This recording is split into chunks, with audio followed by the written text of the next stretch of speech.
সবাইকে আজকে নতুন আমার একটা ক্লাসে স্বাগত। আজকে আমরা সম্ভাবনা খুব সহজে শিখব। সম্ভাবনা ম্যাথ আমরা করতে গেলে অনেক সময় আমরা করি কি ম্যাথ পুরো অধ্যায়ের পাই ম্যাথ ধরে ধরে করি, বাট আসলে সম্ভাবনা ম্যাথ বা যে কোনো ম্যাথই এরকম ধরে ধরে করে না। আপনি যদি ম্যাথের টাইপগুলো খুব সহজে বুঝেন তাহলে আপনার কাছে এই সম্ভাবনা ম্যাথ মনে হবে পাই। সো আজকে আমরা দেখব কিভাবে মাত্র 5টা টাইপের ভিতরে পুরো সম্ভাবনা অধ্যায় শেষ করা যায়। সো টাইপ অনেক বুঝতে হবে, সেটা বোঝার আগে আমি একটু বলে দিই সম্ভাবনা জিনিসটা কি। সম্ভাবনা জিনিস হচ্ছে ধরেন আপনি একটা পরীক্ষা দেবেন, পরীক্ষার টোটাল মার্ক হচ্ছে 100। এখন এই 100 মার্কের ভিতরে আপনাকে আমি যদি বলি আপনার 80 মার্ক পাওয়ার সম্ভাবনা কত, বুঝছেন? আমি যদি বলি 100 মার্কের ভিতরে 80 মার্ক পাওয়ার সম্ভাবনা কত, আপনি এটা রেশিও বলতে পারবেন। এই যে রেশিওটা বলতে পারতেছেন যে ভাই আমার 80 100 ভিতরে 80 পাওয়ার সম্ভাবনা হচ্ছে নিচে 100 উপরে হচ্ছে 80, এটাই পাওয়ার সম্ভাবনা। মানে সম্ভাবনা হচ্ছে কোনো কিছু রেশিও প্রকাশ করছেন যে আপনার কোনো কিছু পাওয়ার সম্ভাবনা কত। এখন সম্ভাবনা ম্যাথ যখন করতে হবে মাথায় রাখতে হবে সম্ভাবনা প্রথমে আমরা লিমিটেশনটা দেখি, যেটা আমরা টাইপ 1 এ আলোচনা করব, যে লিমিটেশনটা কি করব টাইপ 1 এ। দেখেন সম্ভাবনা লিমিটেশনটা ধরেন কোনো কিছু, ধরেন আমি যদি বলি আপনার একটা পরীক্ষায় 100 পাওয়ার সম্ভাবনা হইতে পারে আর সর্বনিম্ন হলো 0, তার মানে আপনি যে কোনো কিছু যদি আমি বলি 0 থেকে নাম্বার অফ এ, ধরেন এটা হচ্ছে আপনার পাওয়ার মান পাওয়ার নাম্বার মানে হচ্ছে মান, তাহলে নাম্বার অফ এ সমান সমান হতে পারে সর্বনিম্ন কত হতে পারে 0 আর সর্বোচ্চ হতে পারে কত বলতো 100। তার মানে নাম্বার অফ এস মানে হচ্ছে ওই সংখ্যার সর্বোচ্চ মানটা কত। তাহলে আমি যদি বলতাম 200 মার্কের একটা পরীক্ষা 200 মার্কের সর্বনিম্ন কত পাইতে পারতেন 0 পেলে আপনি সর্বোচ্চ কত পাইতে পারতেন সর্বোচ্চ 200 পেতে পারতেন। এখন আপনি যদি প্রত্যেকটাকে নাম্বার অফ এস দিয়ে ভাগ করেন, আমি এটাকে ভাগ করব এটাকে আমি জানি এই অসংখ্যার জন্য অনেকটা সমান সমান মনে কাজ করে, তাই সব সাইডে যদি আমি একই জিনিস দিয়ে ভাগ দিই তাহলে সংখ্যার মানে কোনো পরিবর্তন হয় না। কারণ আমি যদি 0 divided by number of S তারপরে n a divided by number of s, তারপরে আমি যদি দেই number of s divided by number of s, একটু বুঝেন? তাহলে আমি যদি কাটাকাটি করি তাহলে এটা থাকবে কি ভাই, এটা থাকবে 0, আমি এখানে বা চিহ্ন দিয়ে দিলাম, এখানে থাকবে কি ভাই 0, এখানে থাকবে কি ভাই আমি জানি number of a divided by number of s, বুঝেন? প্রবাবিলিটি অফ a মানে কোনো কিছুর সম্ভাবনা হচ্ছে নাম্বার অফ a মানে তার অনুকূল a অনুকূলে ফলাফল ডিভাইডেড বাই মোট ফলাফল। তাহলে এখান থেকে আমি লিখতে পারি প্রবাবিলিটি অফ a, সেখান থেকে আমি লিখতে পারি এগুলোকে কাটাকাটি করলে আলটিমেটলি থাকে কি আলটিমেটলি থাকে 1। তার মানে যে কোনো কিছু সম্ভাবনা হয় সর্বোচ্চ হতে পারে কত, সর্বোচ্চ হতে পারে 1 এবং সর্বনিম্ন কত 0। তার মানে আমি যদি বলি সূর্য পূর্ব দিক থেকে ঘুরে, এটা কি সত্য না মিথ্যা? যেহেতু এটা সত্য তার মানে এর সম্ভাবনা আছে 1। আর সূর্য যদি আমি বলি পশ্চিম দিক থেকে ঘুরে, এটা কি সর্বোচ্চ মিথ্যা, তার মানে কোনো কিছু মিথ্যা হলে তার সম্ভাবনা আছে 0। তাহলে আমি বললাম যে কোনো কিছু সম্ভাবনা 0 থেকে কি হবে 1 এর ভিতরে হয়। ওকে, এখন আমরা যেখান থেকে টাইপ 1 এর আলোচনা করব, টাইপ 1 হচ্ছে কোনো কিছু সম্ভাবনা, তাহলে আমরা বলছি কোনো কিছু সম্ভাবনাকে আমরা মাথায় রাখতে হবে। সম্ভাবনাকে আমরা কি probability is English probability of A, ধরেন এ পাওয়ার সম্ভাবনা, তার মানে হচ্ছে এর অনুকূল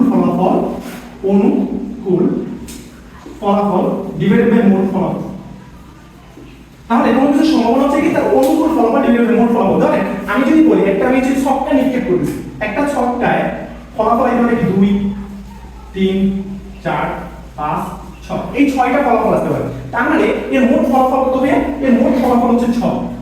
এখন আমি যদি বলি যে বিজোড় সংখ্যা কোনটা কোনটা আছে, দেখেন 3 আছে 1 আছে এবং 5 আছে। এই বিজোড় সংখ্যা মানে অনুকূল ফলাফল। অনুকূল মানে কি, যখন এই বিজোড় সংখ্যা বাইর করব তখন বিজোড় সংখ্যা তার অনুকূল মানে কোনটা সে তার কন্ডিশন ফিল আপ করতেছে বা তার শর্ত যেটা দিতে তার পক্ষে যেটা সেটা অনুকূল। ওকে, তার মানে অনুকূল ফলাফল এখানে কত 1 3 5, তার মানে কয়টা 3টা, দ্যাট মিন্স উপরে হবে 3। আবার যদি আমি বলতাম তাহলে এটা সম্ভাবনা কত, এরপর আমরা লঘিষ্ঠ করব, একটু কাটাকাটি করে ছোট করব, তার মানে ছোট করলে কত, তার মানে কোনো কিছু যদি আমি এটা ছকটা নিক্ষেপ করি সেখানে আমি যদি বলি যে সেখানে বিজোড় সংখ্যা পাওয়ার সম্ভাবনা কত, সেখানে বিজোড় সংখ্যা পাওয়ার সম্ভাবনা আছে 5। আবার একই ভাবে যখন এই ম্যাথটাকে যদি বললাম যে কোন একটা ছকটা নিক্ষেপ করলাম সেখানে জোড় সংখ্যা পাওয়ার সম্ভাবনা কত, দেখেন টোটাল ফলাফল কত 6টা, তার মানে 6। জোড় সংখ্যা কত আছে ভাইয়া 2 আছে 4 আছে 6 আছে, তার মানে জোড় সংখ্যা যদি 3টা আছে দ্যাট মিন্স উপরে হবে 3, তার অনুকূল ফলাফল কাটাকাটি বা লঘিষ্ঠকরণ করলে কত হয় 1 ডিভাইডেড বাই 2 হয়। তার মানে এখানে হচ্ছে হাফ। আই থিংক টাইপ অনেক যে কোনো সংখ্যা আপনাকে যদি আমি দিতাম যে ধরেন এরকম আমি যদি এটা আপনার ধরেন একটা যদি মুদ্রা নিক্ষেপ করি, ধরেন এটা মুদ্রা আছে, এটা মুদ্রা, আমি এই মুদ্রাটাকে নিক্ষেপ করলাম, নিক্ষেপ করলে হেড আসতে পারে টেল আসতে পারে। ওকে, আবার যদি ধরেন এখান থেকে নিক্ষেপ করতাম তাহলে কি আসতে পারতো, হেড আসতে পারতো টেল আসতে পারতো। আবার এখান থেকে নিক্ষেপ করলে হেড আসতে পারতো টেল আসতে পারতো। তাহলে আমি যদি বলি এখন হচ্ছে টোটাল ফলাফল কি হিসেবে নমুনা ক্ষেত্র মানে টোটাল ফলাফলটাকে যে সেটাকে প্রকাশ করে সেটাকে নমুনা ক্ষেত্র বলে। তাহলে আমি কি বলতে পারি এর নমুনা ক্ষেত্র হচ্ছে কিভাবে বলতো, নমুনা ক্ষেত্র হচ্ছে প্রথমে দেখেন এই হচ্ছে প্রথম মুদ্রা, এটা হচ্ছে দ্বিতীয় মুদ্রা। এখন কি করবেন হেড প্রথমে লিখবেন হেড, এখানে মাথায় রাখবেন এটার ভিতরে কিন্তু জাস্ট একটাই সেকেন্ড ব্র্যাকেট বলতে প্রথম এবং শেষ, আর ভিতরে কোনো ব্র্যাকেট হবে না। হেডের লিখলেন, তারপর হেড টেল, তারপর কি করবেন টেল হেড, টেল হেড, তারপর কি লিখবেন টেল টেল, টেল টেল, সেকেন্ড ব্র্যাকেট ক্লোজ করবেন। এখন কি করবেন, আমি যদি বলি দুইটা হেড আসার সম্ভাবনা কত, খেয়াল করেন আমার প্রথমে টোটাল ফর্ম কয়টা আছে, একটা মেয়ে, দুইটা মেয়ে, তিনটা মেয়ে, চারটা মেয়ে, তার মানে টোটাল ফর্ম হচ্ছে 4 ডিভাইডেড বাই, দেখেন দুইটা হেড আছে কয়টা ফর্ম, দুইটা হেড আছে মাত্র একটা, তার মানে এর উপর হবে। আচ্ছা যখন এই মেয়েটা যদি আপনাকে বলতে এরকম যে ন্যূনতম মানে একটা থাকতে হবে, একটা বেশি থাকলে সমস্যা নেই, কিন্তু ন্যূনতম মানে সর্বনিম্ন একটা থাকতে হবে। যদি বলি ন্যূনতম একটা হেড আছে কয়টা, কেমন ন্যূনতম একটা হেড আছে, এই একটা হেড আছে, এই একটা হেড আছে, এইটা দুইটা আছে, দুইটাও কিন্তু ন্যূনতমের মধ্যে পড়ে, কারণ কি ন্যূনতম একটা থাকতে হবে, কিন্তু তার বেশি থাকলে সমস্যা নেই। তার মানে এর অনুকূল ফলাফল কয়টা, তিনটা, আর সবচেয়ে বড় ফলাফল 4, তাহলে 4/3। তাহলে খুব সহজেই টাইপের ম্যাথগুলো আপনি খুব সুন্দর করে ফেলতে পারবেন। চলো এরপর আমরা টাইপ 2 এর ম্যাথগুলো দেখি। এখন আপনি এই ক্লাসটা দেখার পর মাত্র 5টা টাইপ কিভাবে যদি শিখতে পারেন, আপনার কাছে সম্ভাবনা কোনো দেখা হবে না। টাইপ 2 তে কি বলছি দেখেন, টাইপ 2 তে বলছি কোনো কিছু হওয়ার সম্ভাবনা, হওয়া সমান সমান অন মাইনাস না হওয়া, অথবা না হওয়া সমান সমান অন মাইনাস হওয়া। ব্যাপারটা কিরকম বুঝি, ধরেন আমি যদি বলি এখানে আছে ঢাকা, ঢাকা থেকে আপনার দিনাজপুর দিলে একই ওয়ার্ডের বুঝতে সমস্যা, ধরেন ঢাকা থেকে বরিশাল, ঢাকা থেকে আপনার বরিশাল লঞ্চে যাওয়ার সম্ভাবনা হচ্ছে 2/3। এখন আপনি বলবো ঢাকা থেকে বরিশাল লঞ্চে না যাওয়ার সম্ভাবনা, বুঝলেন, ঢাকা থেকে বরিশাল যখন বলছি 2/3, তাহলে ঢাকা থেকে লঞ্চে না যাওয়া, আমরা জানি কোনো কিছু হওয়া তার মানে অন মাইনাস না হওয়া, তার মানে কোনো কিছু বরিশাল যাইতেছে তবে 2/3, তার মানে না যাওয়ার সম্ভাবনা কত হবে অন মাইনাস 2/3, তার মানে আমি বের করব 1/3। আচ্ছা একই ভাবে যদি আমি চিন্তা করতাম যে ধরেন এবার হচ্ছে আমি যদি বলি ধরেন ঢাকা থেকে বরিশালে না যাওয়ার সম্ভাবনা হচ্ছে 1/3, আপনার হচ্ছে যে 3, তাহলে ঢাকা থেকে বরিশালে যাওয়ার সম্ভাবনা কত, সেম ভাবে 1 - 1/3, তার মানে কত হবে 3/2 মানে 2/3। বুঝতে কোনো সমস্যা আছে, তার মানে কোনো কিছু হওয়া সমান সমান 1 - কি না হওয়া। আমি যদি বলি আমার এখান থেকে রাজশাহীতে যাওয়ার সম্ভাবনা হচ্ছে যে 3/4, তার মানে না যাওয়ার সম্ভাবনা হচ্ছে 1 - 3/4। আমি যদি বলি না যাওয়ার সম্ভাবনা হচ্ছে 3/4, তার মানে যাওয়ার সম্ভাবনা হচ্ছে 1 - 3/4। ক্লিয়ার, কোনো ঝামেলা নেই। ওকে, টাইপ 2 এর ম্যাথগুলো খুব সহজেই করে নিতে পারবেন। এরপরে চলেন আমরা টাইপ 3 তে ম্যাথে চলে যাই, যেটাকে বলা একই ডাল এবং ভিন্ন ডাল। মাথায় রাখতে হবে একই ডাল বা একই সময়, এই দুইটা যদি হয়, খেয়াল করেন একই ডাল বা একই সময় হলে তাহলে তাদের ভিতরে গুণ হয়, কি হয় ভাইয়া গুণ, গ্রেট। আবার ভিন্ন ডাল বা ভিন্ন সময় হলে তাদের ভিতরে কি হয় বলুন তো, তাদের ভিতরে যোগ হয়, গুড, তার মানে যোগ। তাহলে ভাই এই জিনিসটা মনে রাখতে হবে, এই কি করে দেখি জীবন দেখেন আপনি এইটা দেখেন, তারপর আপনার ক্লাসে কোনো সহজ না।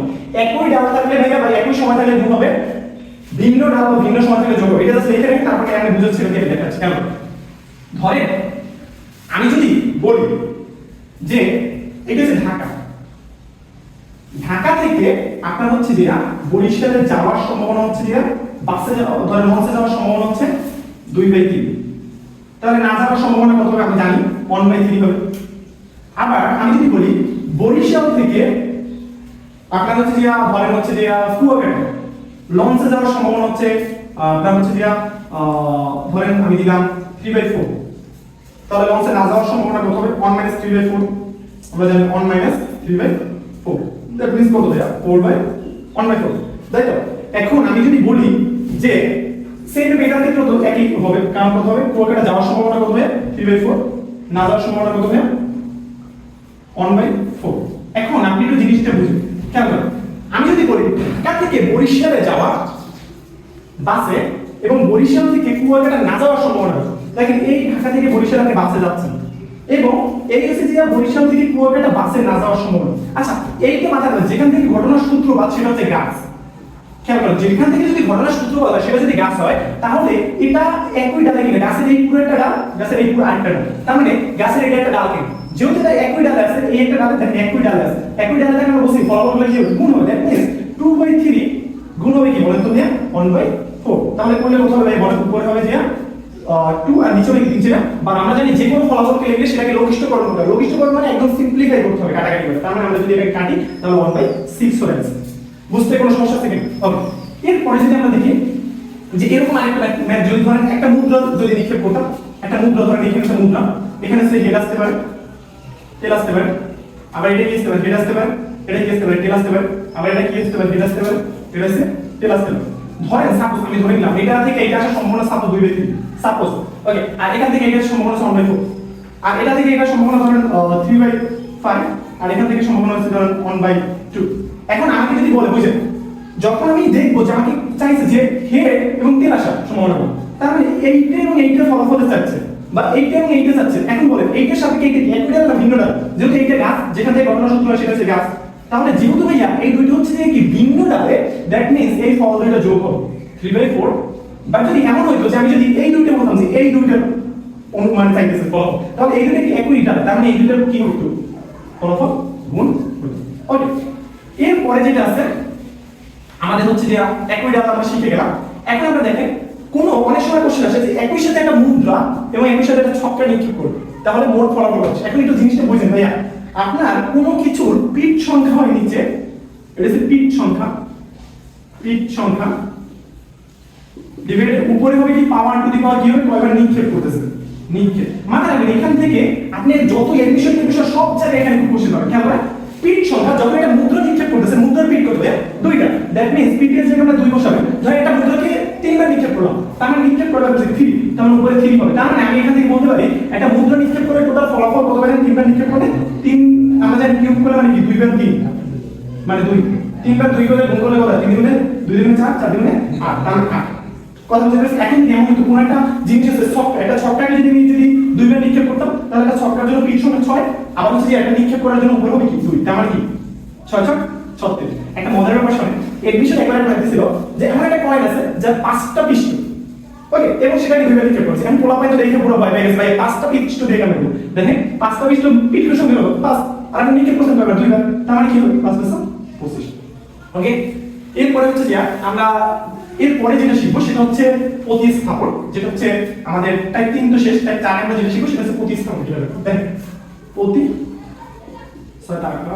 প্রতিস্থাপন আর প্রতিস্থাপন নয়, বুঝলেন? একটা হচ্ছে প্রতিস্থাপন, এটা কি প্রতিস্থাপন নয়। মানে রাখবেন প্রতিস্থাপন যদি করে তাহলে মোট সংখ্যার কোনো পরিবর্তন হবে না, মানে মোট সংখ্যা একই থাকবে, মোট সংখ্যা কি থাকবে একই, মোট সংখ্যার কোনো পরিবর্তন ঘটবে না, কিন্তু উপরে যে অনুকূল ফলাফল আছে অনুকূল এর পরিবর্তন হবে, পরিবর্তন হবে। কিন্তু যদি আমরা বলি প্রতিস্থাপন নয় করতে, তাহলে বা প্রতিস্থাপন না করে যদি বলি তাহলে দোনোটারই পরিবর্তন হবে, অনুকূল।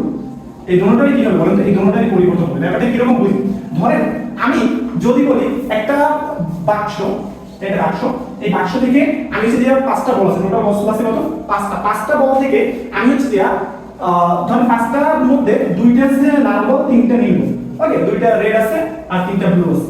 এখন আমি বললাম যে আমি এখান থেকে একটা বল উঠাইলাম, তাহলে প্রতিস্থাপন করি, প্রতিস্থাপন করে মানে একটা লাল বল উঠে ওখানে অন্য কোনো একটা বল আছে, তার মানে সেক্ষেত্রে হবে কি দেখেন টোটাল বল আছে কত 5টা, প্রথম ক্ষেত্রে একটা যখন লাল বল উঠে নিব তাহলে লাল বলের অনুকূল ফলাফল ছিল কত 2টা, তাহলে 5/2 হবে। প্রথম বলটা লাল হওয়ার সম্ভাবনা কত 5/2। দ্বিতীয় যখন বল উঠেছি দেখেন লাল বল ভিতরে চলে গেছে, তার এবং প্রতিস্থাপন যেহেতু করছি তার মানে টোটাল 5 এর কোনো পরিবর্তন হবে না, কিন্তু লাল বল বললাম যে অনুকূল বলটা পরিবর্তন হবে, তার মানে লাল বল দ্বিতীয়বার ধরে লাল বলে যাবে 1/5। বাট যদি এটাই সেম ভাবে যদি প্রতিস্থাপন না করতাম তাহলে কিন্তু দেখেন টোটাল বল হতে হলো 5টা আর ধরেন লাল বল কত 2টা, কিন্তু দ্বিতীয়বার দেখেন দ্বিতীয়বার যখনই বলছি প্রতিস্থাপন না করে টোটাল বল থেকে একটা করে বল কমবে 4 হয়ে যাবে, আর উপরে লাল বল হয়ে যাবে 1/4। সো এরকম ভাবে আমরা খুব সহজেই করতে পারি। এরপরে যদি আপনারা হচ্ছে যে তারা হচ্ছে যে আরেকটা টাইপ আছে স্বাধীন এবং বর্জনশীল ঘটনা, সেটা আপনাদের এই পর্যায়ে আসে না, বাট তারপরে যদি এটা সম্পর্কে ক্লাস চান তাহলে অবশ্যই আমাদের কমেন্ট করে জানাবেন। আর ধন্যবাদ।